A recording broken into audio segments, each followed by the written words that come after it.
마테오가 전한 거룩한 복음입니다.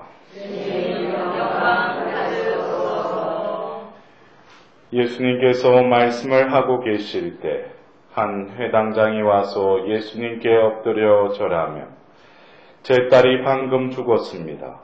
그러나 가셔서 아이에게 손을 얹으시면 살아날 것입니다. 하고 말하였다. 예수님께서는 일어나시어 제자들과 함께 그를 따라가셨다. 그때 12해 동안 혈류증을 앓는 여자가 예수님 뒤로 다가가 그분의 옷자락 술에 손을 대었다. 그는 속으로 내가 저분의 옷에 손을 대기만 하여도 구원을 받겠지 하고 생각하였던 것이다. 예수님께서 돌아서시어 그 여자를 보시며 이르셨다. 딸아, 용기를 내어라.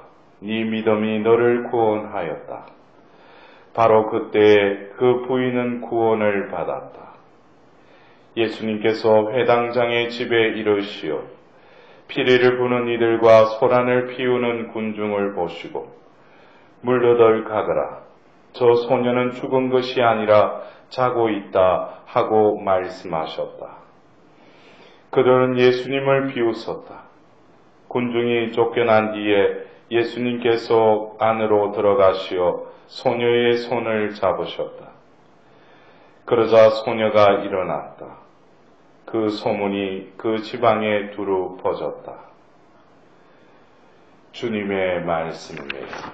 그리스도님 찬미합니다.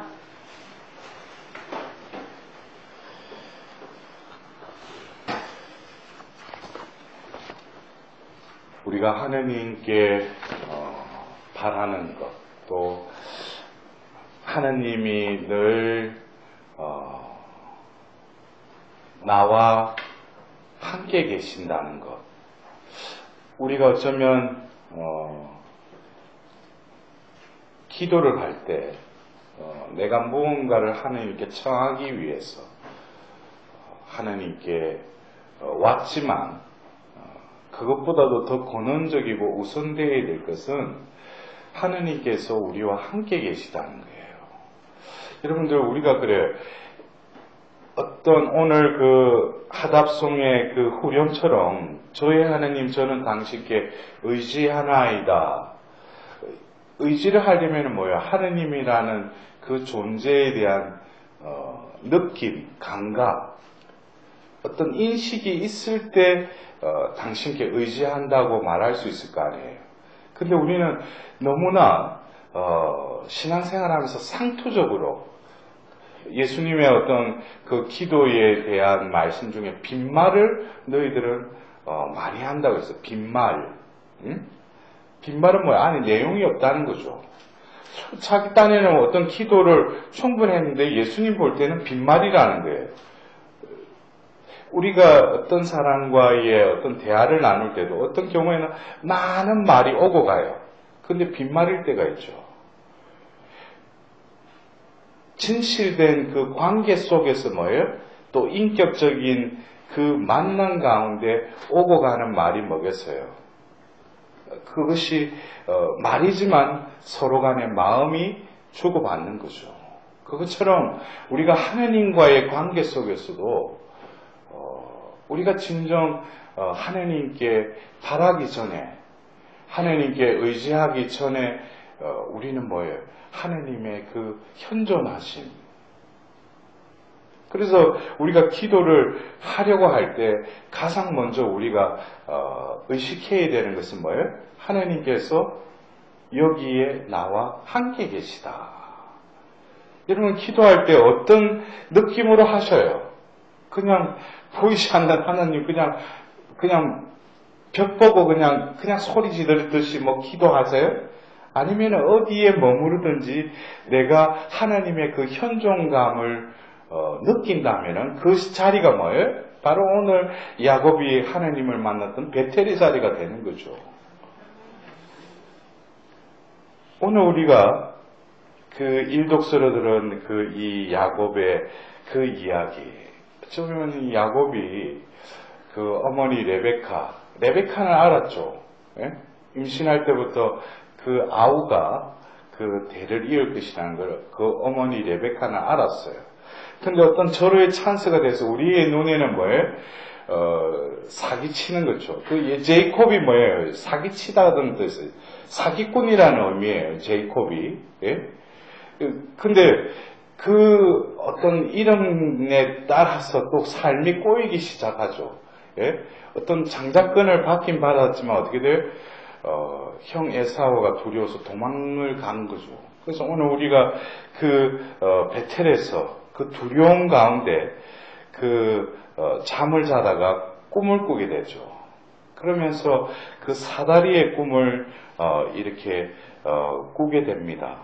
그러면서 주님께서 그 사다리 위에서, 그 청계 위에서 나는 너의 아버지 아브라함의 하나님이며 이삭의 하나님인 주님이다. 그러면서 보라, 내가 너와 함께 있으면서 너가 어디로 가든지 너를 지켜주고 너를 다시 이 땅으로 데려오겠다. 내가 너에게 약속한 것을 다 이루기까지 너를 떠나지 않겠다.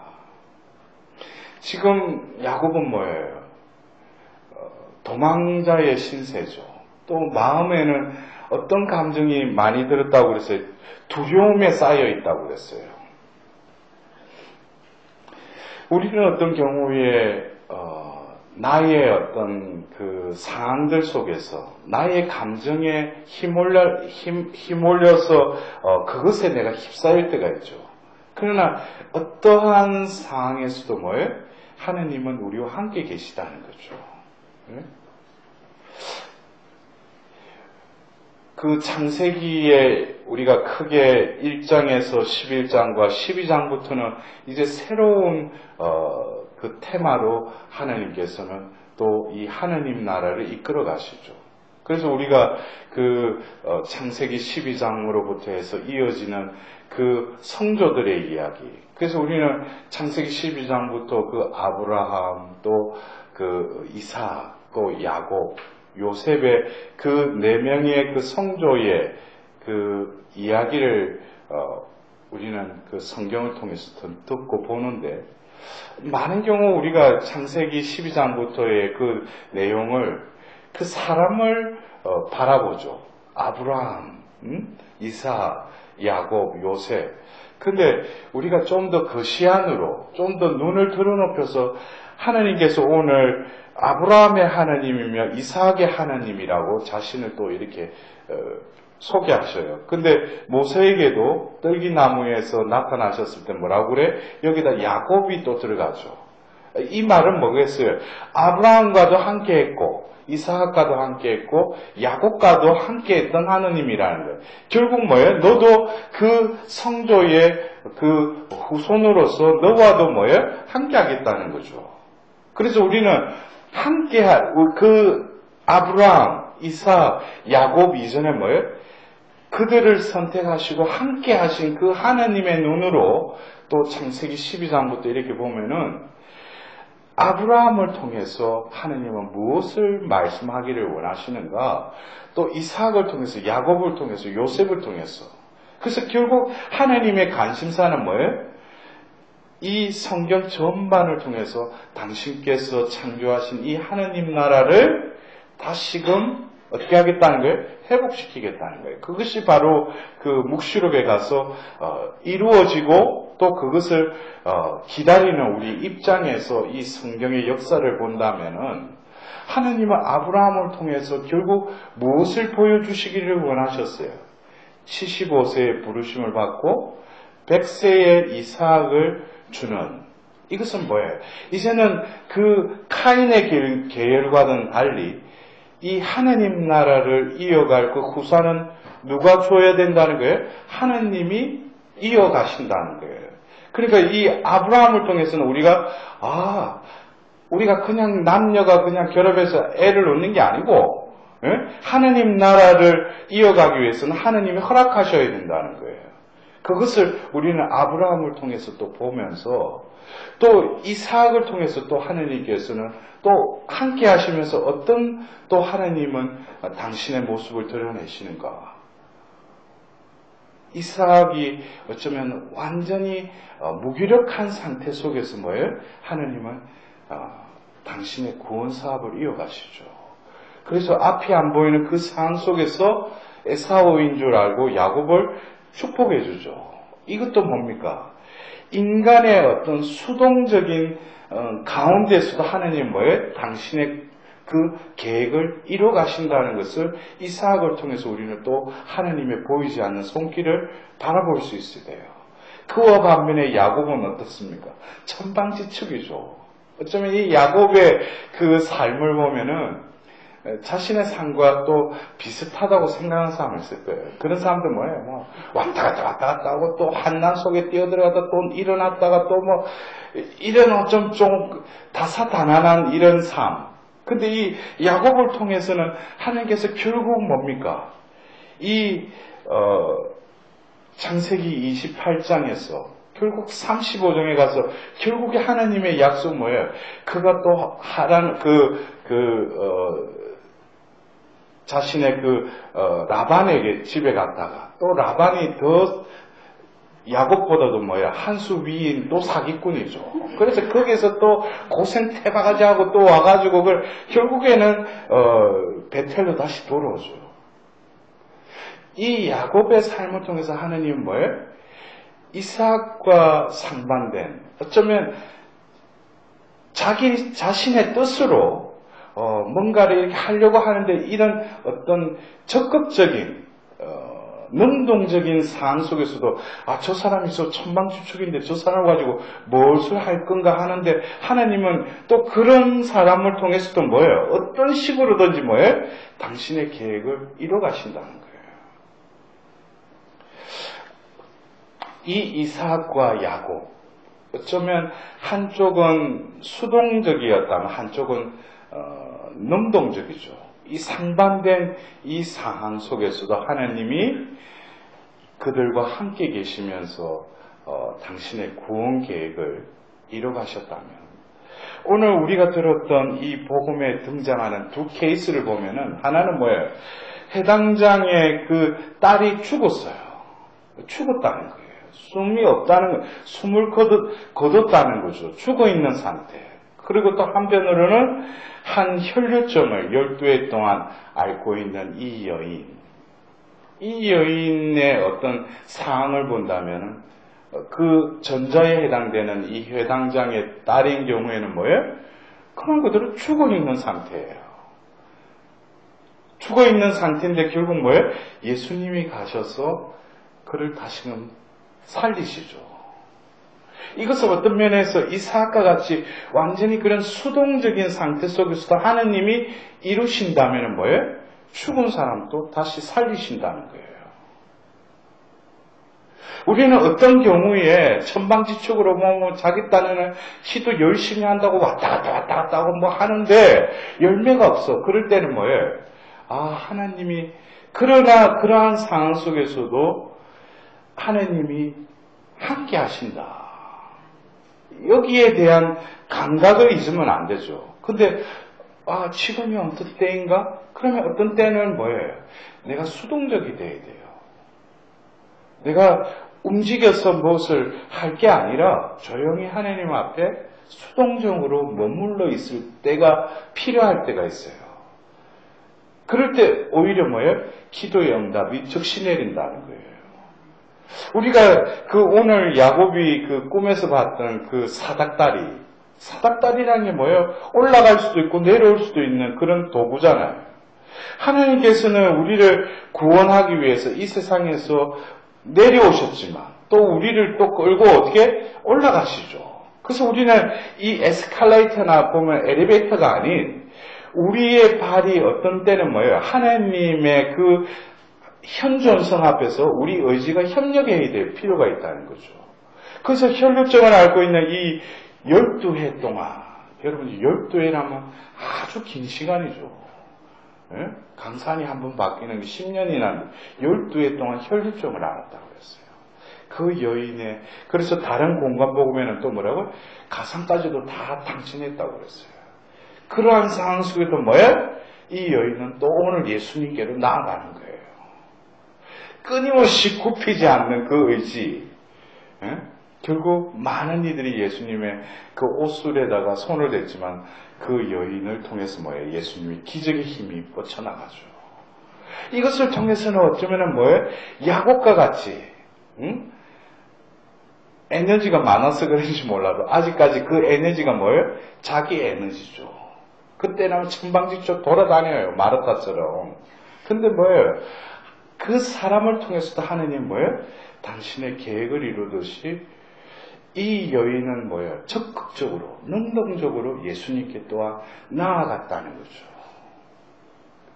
우리는 다시금 뭐예요? 어떤 상황에서도 하나님은 뭐예요? 함께 하신다는 거예요. 아브라함과 이삭과 야곱과 함께 하셨던 그 하나님. 어떠한 상황 속에서도 우리가 잊지 말아야 될 것은 뭐예요? 하나님의 현존감이에요. 어디에 머무르든지. 그래서 자신이, 그래서 저는 제 나름대로 성숙이라는 그 단어의 정의를 혼자 있을 때와 여러 명이 함께 있을 때 하는 말과 행동이 일관된 사람이 성숙된 사람이라고 제 나름대로는 정의 내리고 있어요. 그 의미에는 뭐예요? 늘 하나님 현존감 안에 서 있다는 거죠. 내가 혼자 있을 때, 넌 뭐 남들이 안 보니까 뭐 딴짓하고, 완전히 사람들 앞에서의 그 모습하고 완전히 이상한 모습으로 머물다가 사람들 앞에 하면 얼굴 쳐바르고 앞에 가가지고 뭐예요? 보면 또 해가지고 아주 고상한 말 한다시고 그렇게 하는데 그 가정적이죠. 자기 혼자 있을 때도 뭐예요? 하나님이 함께 계시죠. 여러 명이 있을 때도 뭐예요? 하나님 함께 계시죠. 어떠한 상황 속에서도 뭐예요? 일관된 자. 그 사람이 뭐예요? 성숙한 사람이라는 거예요. 그리고 또 어떤 면에서는 뭐예요? 오늘 우리가 복음을 통해서도 내 성격이 내성적이고 내향적이고 또 외향적이든 또 수동적이고 적극적이든 나의 기질과 성격을 뛰어넘어서 하나님이 또 어떤 때는 뭐예요? 수동적으로 머무르라 하면 죽은 듯이 그냥 하나님 앞에서 머물러야 할 때도 있고 어떤 때는 뭐예요? 내가 남들 앞에 나서지 못하고 적극적이지 못하더라도 뭐예요? 어떤 때는 성령께서 나를 재촉하는 경우에는 뭐예요? 내가 움직여야죠. 우리의 구원의 길은 뭐예요? 오르락 내리락 할 수도 있어요. 어떻게 보면 사닥다리를 타고 올라가는 그 어떤 때는 뭐예요? 너무 힘이 드니까 어떻게 때는 내려갈 수도 있어요. 그러나 다시 뭐예요? 끝까지 올라가려고 하는 그 우리의 지향, 우리의 목적의식, 그것이 있을 때 뭐예요? 오늘 예수님이 그랬어요. 네 믿음이 너를 구원하였다 그랬어요. 근데 원래 다른 공간복음에는 손을 대기만 하면 낫겠지 어떤 치유의 측면을 말하고 있는데 오늘 성경 이 번역이 cure 하면은 이게 치유하다는 뜻인데 이거를 이번에 번역하면서 이거를 그 구원을 받겠지 하고 그 여인은 생각했다는 거예요. 이것은 이 또 다른 의미는 뭐겠어요? 우리가 우리 한간에 우리 주변에도 또 나 자신도 있어요. 어디 내가 병을 앓고 있으면 치유받는 게 목적이에요. 그런데 치유는 뭐예요? 하나님이 그 사람을 치유시켜 주시는 것은 그것도 뭡니까? 구원에 이르는 하나의 과정일 뿐이지 치유가 목적이 되어서는 안 된다는 거예요. 그래서 이 성경에서는 이 성경뿐만 아니라 마르코 복음에서도 예수님이 어느 마을에 가서 뭐예요? 많은 병자들이 이렇게 실려오고 다가와서 예수님의 그 옷자락에 손을 대자 그들은 구원을 받았다 그랬어요. 어떤 경우에는 우리가 이 교회 안에서 한간에 어떤 병을 낫는 어떤 그런 또 다른 샤머니즘적인 어떤 사람을 쫓아다니는 어떤 그런 모습을 보면서 결국 그 자리에 하나님은 함께 계시고 그것을 통해서 결국 뭐겠어요? 그 사람을 구원하기 위한 하나의 과정으로서 당신의 현존을 드러내시는 거지. 많은 이들이 뭐예요? 그 치유, 낫는 것을 목적으로 해서 쫓아다니고 그런 것은 뭐예요?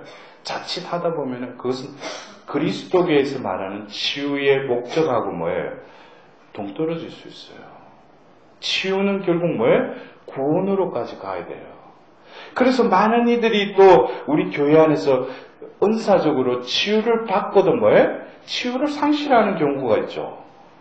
치유는 뭐예요? 유지가 돼야 돼요. 우리가 오늘 그 야고 또 회당장의 그 딸 뿐만 아니라 그 회당장도 그렇고 또 혈전을 하고 있는 그 여인들은 오늘 이 말씀이 이루어진 이 자리에서 결국에는 뭐겠어요? 하나님을 체험했죠. 그때 그 시각에 뭐예요? 하나님을 체험했죠. 근데 이 시간은 뭐예요? 이 시각은 영원한 시간이에요. 하나님을 만난 시간. 이것은 우리가 현존감을 가지고 살아가는데 뭐예요? 기폭제가 되고 촉매제가 되죠. 어떤 때는 내가 마음이 우울하고 힘들고 이럴 때도 뭐예요? 그것이 또 과거의 사건이었지만 지금 현재의 그 기억이 다시금 현재화되면서 뭐예요? 아, 그래도 내가 이럴지라도 뭐예요? 내가 정신 차려야 되겠구나. 지금 뭐예요? 하나님이 나와 함께 계시지. 그래서 여러분들 어떤 경우에는 그래요. 내 안에 이 또 다른 베텔의 사건이 여러분들 있으셔요? 그것을 늘 리마인드 한다면은 늘 뭐겠어요? 시간이 흐르고 또 상황이 바뀌더라도 뭐예요? 그 때에 그 장소에 함께 계셨던 하나님은 영원하신 하나님이시죠. 그것을 다시금 되새기고 마음에 새긴다면은 그 순간이 다른 시간적으로 공간적으로는 다른 시간과 공간이지만은 그 하나님의 항상성, 하나님이 늘 항상 우리와 함께 계신다는 그것이 뭐예요? 늘 내 가운데서 이루어지는 거죠. 여러분들, 우리가 변형적 관상의 단계에 이른다는 게 어떤 면에서 영성적인 어떤 완덕에 이르는 것은 아주 고차원적인 상황이지만 그 관상의 단계라는 게 뭐예요?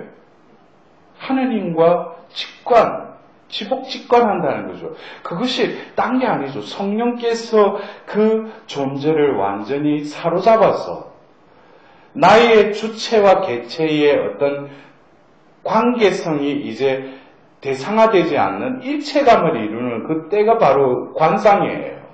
그 관상의 단계라는 뭐예요? 바로 하느님이 함께 계심을 늘 느낀다는 거죠. 그것이 관상이에요. 뭐 관상은 돼가지고 관상 보는 게 아니고 여러분들 우리가 살아가면서 오늘도 뭐예요? 내가 살아있는 이 동안에 오늘도 비가 내리고 날씨가 습하고 이런 날이에요. 그러나 뭐예요? 오늘 하루 우리는 또 다른 하나님을 만나야죠. 하나님은 어떠한 방법으로든지 뭐예요? 오늘 나에게 다가오셔서 어떻게 나를 터치하셔요. 그것을 느끼는 영혼이 있는 반면에 뭐예요? 오늘은 그냥 2017년 7월 10일 비가 옹 하고 보면 오늘 또 해가지고 뭐 자기 메멀리즘에 빠져서 오늘 같은 날 또 비가 오니까 또 우리 자매들 같으면 또 오늘 완전히 멜랑콜리하게 보면 또 이렇게 하루를 오늘 여기 그리고 지금 뭐예요? 하나님께서 우리와 함께 계시다는 거예요. 그 존재감을 놓치지 않는 영혼은 뭐예요? 그 영혼이 진정으로 행복한 영혼이에요. 여러분 하나님이 우리와 함께 계시다는 거예요. 이것처럼 더 큰 축복을 누리는 자가 없어요. 내가 지금 뭘 하나님께 응답받았다 해가지고 주님 감사합니다. 그리고 현존감을 잃어버리면 그 사람 또 뭐예요? 나락으로 떨어지게 돼요. 근데 뭐예요? 떨어지든 올라가든 늘 하나님의 그 현존감 안에 머무르는 자는 뭐예요? 늘 강가에 심겨진 그 나무와도 같은 거예요.